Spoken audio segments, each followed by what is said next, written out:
Abu Abbas yang merupakan guru dari Ibnu Athaillah yang pengarang kitab Al-Hikam. Jadi guru Ibnu Athaillah itu pernah suatu ketika yang seperti ini kurang lebihnya. Qala Sayyidi Abu Abbas Al-Mursi radhiyallahu anhu.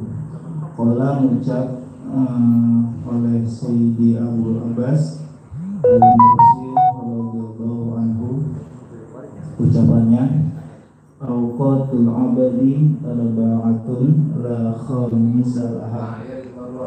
Adapun waktu seorang hamba arba'atun itu ada 4, la khamisalaha, yang tidak ada kelima dari nomor 4. Jadi hamba Allah itu mempunyai 4 masa atau 4 waktu, dan tidak ada lebih dari itu. Jadi kita hidup sebagai hamba Allah itu dikasih 4 waktu. Apa itu 4 waktu? Yang pertama an-ni'matu. Adapun 4 waktu itu salah satunya yaitu nikmat, di mana kita dikasih masa oleh Allah yaitu berupa kenikmatan. Yang kedua wal baliyatu, dan baliyah itu musibah. Ada masa ketika kita mendapat musibah. Yang ketiga wata'atu, yaitu taat. Ada suatu saat atau suatu titik kita merasa taat, senang masalah ketaatan. Yang keempat wal maksiyatu, dan masa ketika kita maksiat. Kadangkala suatu saat kita kedatangan masa kita senang dengan maksiat, yaitu berbuat dosa. Dan keempat ini Allah punya tuntutan. Jadi masa yang Allah berikan kepada kita yaitu 4 perkara itu. Di 4 perkara itu ada tuntutan Allah di sana. Walillahi, dan itu bagi Allah Ta'ala, alaika, atas engkau, fi kulli waktin, di setiap waktu tersebut, sahmun, itu tuntutan. Jadi di 4 waktu itu atau di 4 masa itu Allah mempunyai tuntutan di masa-masa itu. Minal ubudiyati, yaitu rupanya tuntutan untuk beribadah. Jadi ketika kita mendapat nikmat juga Allah menuntut kita untuk beribadah. Dan ketika kita mendapat musibah juga Allah menuntut kita untuk beribadah. Dan ketika taat pun kita dituntut oleh Allah untuk beribadah. Begitupun dengan masa-masa ketika kita bermaksiat pun Allah menuntut kita untuk ibadah. Apa tujuannya? Ya qadihi hak, yaitu untuk mendatangkan hak, itu dah hak Allah. Jadi tuntutan kita untuk ibadah itu sudah punya hak Allah. Jadi Allah memberikan masa-masa 4 itu, tuntutan Allah itu hanya untuk beribadah. Faman kana, maka adapun orang, karena yang ada oleh orang tersebut atau hamba tersebut, waktuhu, oleh waktunya hamba tersebut, atau itu dalam keadaan taat. ketika seorang hamba itu dikasih masa atau waktu untuk taat. Kadangkala kita itu ada masa ketika kita sedang taat. Terus tuntutannya apa? Fasabilahu, maka jalannya hamba tersebut syuhudul minnah, yaitu menyaksikan keanugerahan, yaitu tuntutan Allah bahwa kita itu dikasih waktu untuk taat itu karena anugerahnya dari Allah.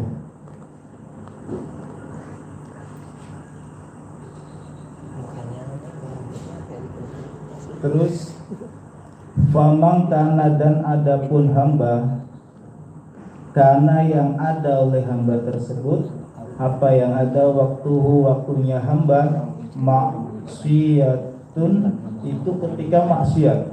Jadi ada hamba yang maksiat, dan maksiat ini itu memang diberikan Allah kepada kita. Kita pada suatu masa itu pernah maksiat, melakukan dosa dan lain sebagainya. Tapi di masa maksiat itu Allah masih menitipkan tuntutan. Apa tuntutannya? Wafaqtadul haqqo, dan Allah itu menuntut haknya minhu, dari hamba tersebut, wujudal istighfar, yaitu adanya istighfar, wan nadami, dan penyesalan. Jadi ketika ada hamba yang waktu itu setelah melakukan berbagai maksiat, nah itu sudah jadi masanya Allah yang diberikan kepada seorang hamba, dan tuntutannya yaitu beristighfar atau penyesalan. Jadi ketika ada hamba yang sudah melakukan maksiat, itu memang Allah memberikan masa waktu maksiat tersebut kepada hamba tersebut, dan di situ juga ada tuntutan Allah, yaitu beristighfar atau penyesalan.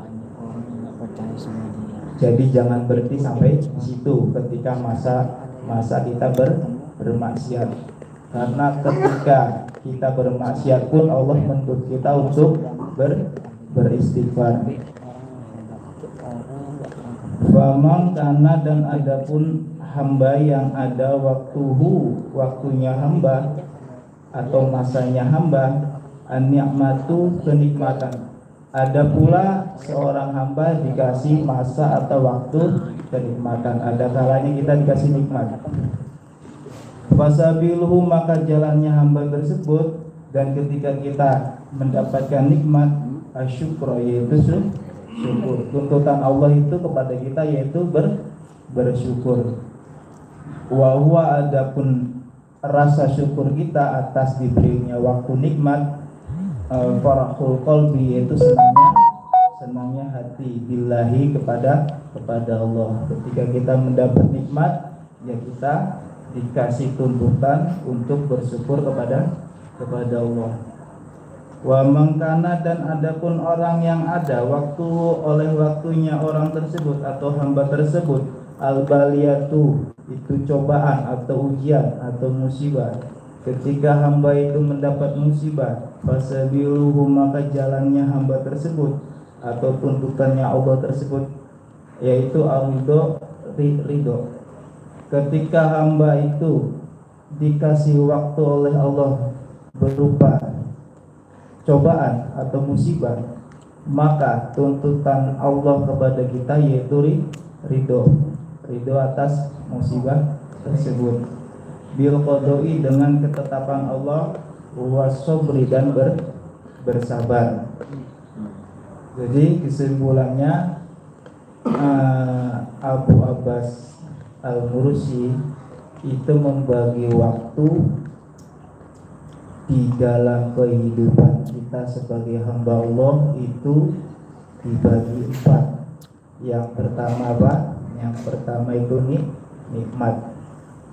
Ada kalanya kita diberi nikmat, ya seperti sekarang nikmat bisa bisa merokok, Amin, amin, amin ya bisa Allah. makan, Amin. bisa minum dan lain sebagainya, itu semua nikmat. Nah, pemberian nikmat itu, di dalam pemberian nikmat itu Allah punya tuntutan. Allah menuntut kita, yaitu ketika kita mendapat nikmat, yaitu bersyukur. Yang kedua yaitu taat. Ada kalanya kita ini taat. Kita ini taat atau mematuhi perintah Allah.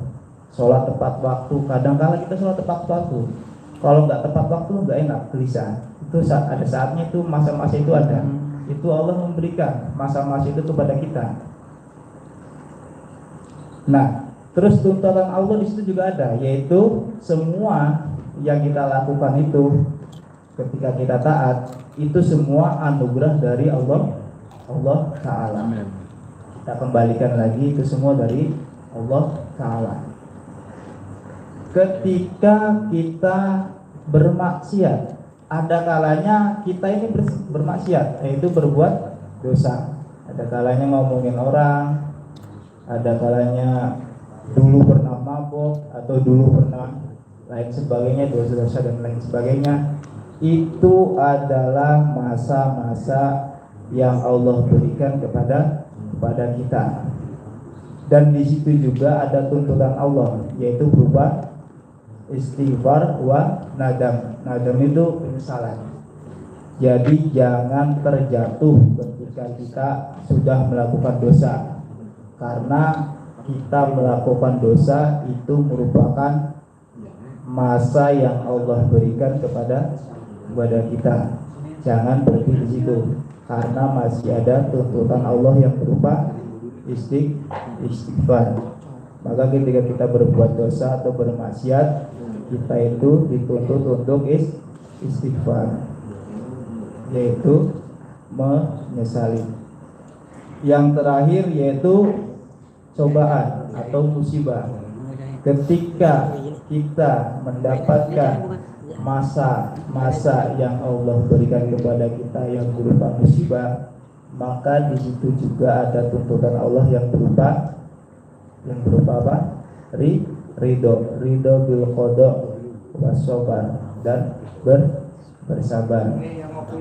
Itu dari kesimpulan perkataannya dari Abul Abbas Al-Mursi, yang merupakan guru dari Ibnu Athaillah, yang merupakan salah satu pengarang kitab Al-Hikam.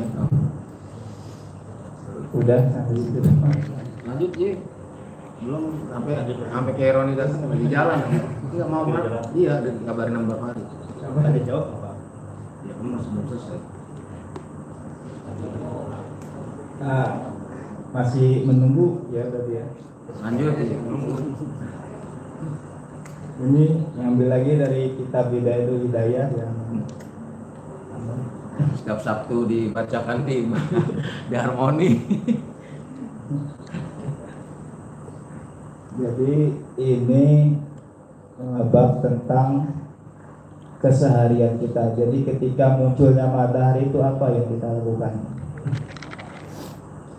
Ketika matahari muncul, pertama kali menurut kitab Bidayatul Hidayah yaitu berusaha untuk mencari ilmu dan mengamalkannya.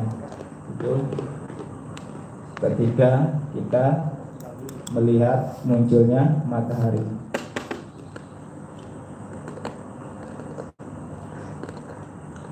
Terus mencari kitabnya dulu. Kitab elektronik ya. Ngeri.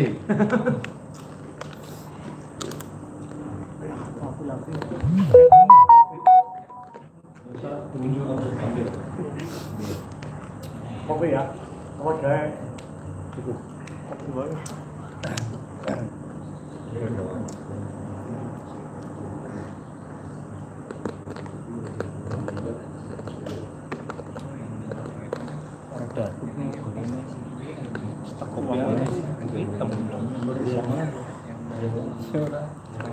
Dari mana? Siapa? Nggak diangkat semua tambah baru udah. Iya sudah ya itu. Bila motor. Nggak tahu juga. Ya ini jadi ada empat tingkah ketika munculnya matahari, apa yang kita lakukan. Pertama, al-halatu al-ula.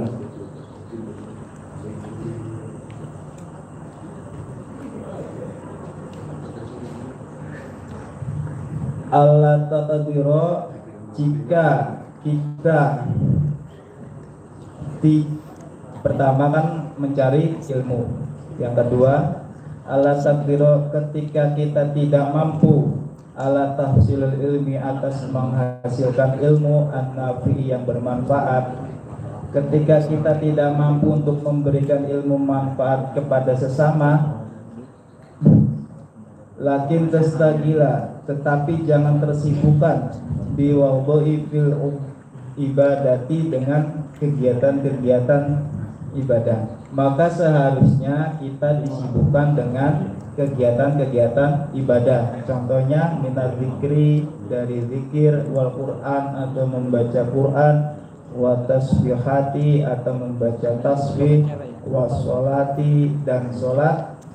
Fadzalika, maka adapun perbuatan tersebut, ketika kita tidak mampu untuk memberikan ilmu yang manfaat atau mengajar, maka solusinya yaitu kita melakukan ibadah-ibadah seperti berzikir atau membaca Quran atau bertasbih atau manakib seperti ini juga. Amin. Merupakan salah satu ketika kita tidak mampu untuk memberikan ilmu yang manfaat. Terus, nah semua kegiatan itu fadzalika min darajatil abidin, semua itu derajatnya orang-orang yang ahli ibadah. Maka kita dikelompokkan dari orang-orang yang ahli ibadah. Wasirus solihin, dan jalannya orang-orang yang soleh atau yang berbuat baik. Wa takunu bidzalika aidon minal faidin, dan perbuatan itu juga termasuk dari golongan orang-orang yang beruntung. Ketika kita tidak mampu untuk menghasilkan ilmu yang bermanfaat, maka solusi yang kedua, kita ini harus senang zikir, senang manakib. Itu merupakan salah satu cara untuk menutupi ketidakmampuan kita untuk memberikan ilmu yang manfaat. Terus kalau nggak bisa juga gimana? Nah ini ada yang ketiga, solusi yang ketiga. Wa khalatus salisa, yang solusi ketiga, antastagila, seharusnya itu sibuk, kamu menyibukkan diri bima, dengan perkara yasilu, yang menghasilkan minhu, dari perbuatan tersebut, khairun, akan oleh kebagusan. Jika kamu tidak mampu juga, mungkin kamu dikir rada malas atau gak mood, manakib juga jarang-jarang, hadir kadang kagak. Nah, ini solusi ketiga, yaitu menghasilkan sesuatu perkara yang baik kepada siapa? Ilal muslimin, kepada orang muslim. Kamu berbuat baik sesama muslim. Ini merupakan solusi yang ketiga. Ketika kamu pertama tidak bisa mengajar atau menghasilkan ilmu yang bermanfaat, ataupun juga kamu berzikir rada kurang, kadang lagi semangatnya semangat sampai seharian, kadang lagi los sampai enggak. Nah ini solusi yang ketiga, yaitu berbuat baik sesama muslim. Wa yadkhulu, dan masuk bihi, dengan berbuat baik itu sururun, oleh kebahagiaan, kesenangan. Jadi solusi ketiga itu, kamu di hati kamu tanamkan rasa kesenangan, rasa senang untuk berbuat baik kepada muslim. Wa tatayasaru, dan bikin mudah. Kamu berbuat baik itu kamu jadikan gampang gitu. Gampang berbuat baik. Al-amalu soliha lisolihin, berbuat amal-amal soleh kepada orang-orang yang soleh. Semua sama guru, sama saudara semuslim. Wa khidmatil fuqaha atau berkhidmah kepada ahli fikih. Cuma ada orang yang ahli, atau berkhidmah kepada guru lagi, orang yang berilmu. Wa sufiyati dan ahli tasawuf, wa ahli din dan ahli agama. Nah, yang solusi ketiga ketika kamu itu berzikir juga rada malas, yaitu berbuat baik kepada muslim atau berkhidmah kepada orang yang ahli agama. Kamu berkhidmah. Faqulu dzalika, maka semua kegiatan itu berbuat baik kepada muslim afdhalu, itu lebih utama minan nawafili, dari perkara-perkara yang sunnah. Cuma kamu sholat sebelum sholat wajib kan ada sholat sunnah atau perbedaan sholat apa tuh, rawatib atau sholat sunnah yang lain. Itu ganjarannya lebih utama ketika kamu berbuat baik kepada sesama muslim. Nah, di sini keterangannya begitu. Wa qulu dzalika afdalu min nawafil. Perbuatan baik sesama muslim itu lebih utama dari mengerjakan perkara-perkara yang sunnah. Fa inna hadhihi ibadah. Nah, ini juga termasuk ibadah-ibadah ahwaliyah. Kalau nggak bisa juga, solusi ketiga kamu juga nggak bisa berbuat baik juga kadang jarang, karena ya mungkin lagi senang-senang masa-masa berbuat maksiat, rada susah juga, atau berkhidmah kepada guru juga rada angel, rada susah. Nah, ini juga diberikan solusi yang keempat. Bagaimana? Al-halatu rabi'ah, yaitu tingkah yang nomor 4. Ilam taqwa, ketika kamu tidak kuat juga melakukan hal tersebut, ala dalika, atas perkara-perkara sebelumnya tadi. Yang pertama, kamu tidak bisa memberikan ilmu yang manfaat, kamu juga malas dzikir, malas manakib dan lain sebagainya. Juga kamu tidak berbuat baik juga jarang kepada sesama muslim, atau berkhidmat kepada guru juga jarang. Nah, ini ada solusi yang keempat. Ilam taqwa, jika kamu tidak kuat ala dzalika, atas perkara tersebut yang tadi, fastagil, maka sibukkanlah dirimu bihajatika, dengan kebutuhanmu. Yang keempat ini yang terakhir. Ketika kamu tidak mampu semua, ya yang penting kamu mencukupi semua kebutuhanmu saja. Iktisaban, yaitu tentang kehidupanmu. Ya kerja, bangun tidur, kerja, pulang ke rumah, gitu aja udah. Ala nafsika, atas diri kamu. Au ala iyalika, atas kehidupan ekonomimu. Waqad salimum muslimin, dan selamat siapa al-muslimin, orang muslim juga dari kamu, dan kamu juga tidak berbuat buruk kepada kaum muslim. Yang penting kamu ini yang keempat, cara yang keempat, yaitu kamu tidak berbuat buruk kepada muslim lainnya. Yang penting kamu membutuhkan hajatmu sendiri, bangun tidur, kerja, selesai kerja pulang, begitu terus. Nah, itu merupakan tingkah yang keempat. Ketika kamu itu tidak bisa berbuat baik atau berkhidmat kepada guru, atau juga berzikir, atau juga tidak bisa memberikan ilmu yang manfaat. Nah, ini solusi yang keempat, yaitu yang penting kamu bangun tidur, kerja, pulang, terus begitu terus. Yaitu termasuk yang penting gak nyakitin sesama muslim. Nah, itu yang tingkah yang keempat.